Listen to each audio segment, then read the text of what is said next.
إن سياد وفهمت وحياة ما تدعي وحن كلو إن يرى إدين تابنيا وحيابي هرو دعيها حلق دراوش تسيد محمد عبد الله حسن وحانيك كلية الصوماليات ciidamadii la dagaalamay ciidamada dhulka la siiyay bilado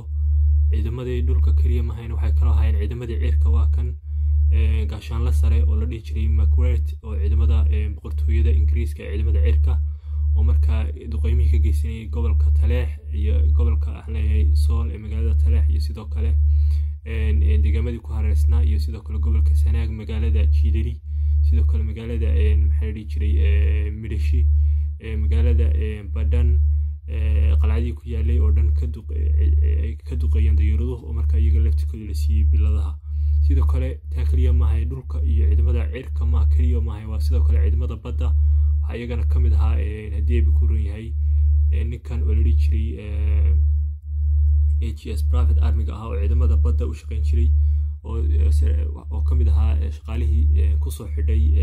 xeebaha gobolka Sanaag duqeymaha ka sameeyay maraakiibtii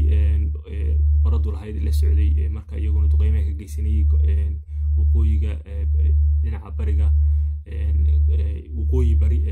gobolka Sanaag oo marka tan ku cadeynaysa in saddexda ciidan kala ah badda iyo cirka iyo dhulkaba ay halka si ay daraawishtu u jabiyaan ay ku heleen bilado waaweyn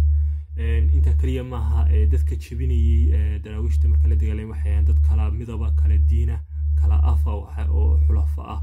oo markaas dhaayso adduunka oo dhan baa marka daraawishtu soo xulafaystay waxa kamid ah nimankii Hindiga ah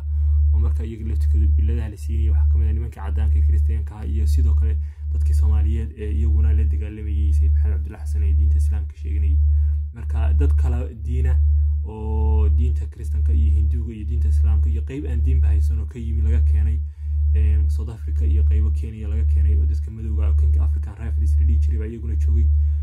inta kaliya ma ahayn waxay diimo fara badan iyo dad fara badan oo garansay kala qowmiyada oo Hindiya ba iyagana markaa joogay waqooyi oo Ingiriiska u shaqeynayay marka waxay qaadatay dad isu imaansho garansay in la isu bahaysto dadka ka soo jeeda gobolada Soomaaliya Sanaag iyo Cayn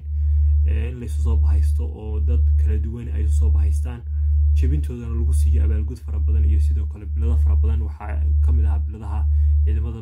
cirka iyo dhulka iyo badda seen soo sheegnay oo dayuuradahi garansay heeganka hawatida dayuuradaha dagaalka sidoo kale halkan oo ka dad goreynayaan dhaawacii magaalada Ceelafweyn oo ahayd jiido la iskaga horfadhiyay marka daraawishtii isku horfadhiyeen iyo Ingiriisku iyo sidoo kale dayuuradihii loo bedelay dagaalkii loo bedelay gargaarka degdega ee hawada marka waxay ku tusinaysaa garansay sayidka inuu ahaa ninka kaliya Soomaaliyeed ee garansay in la jabiyo la soo bahaystay sidoo kale bilada lagu guddoonsiiyo taasoo ay ku tusinayso garansay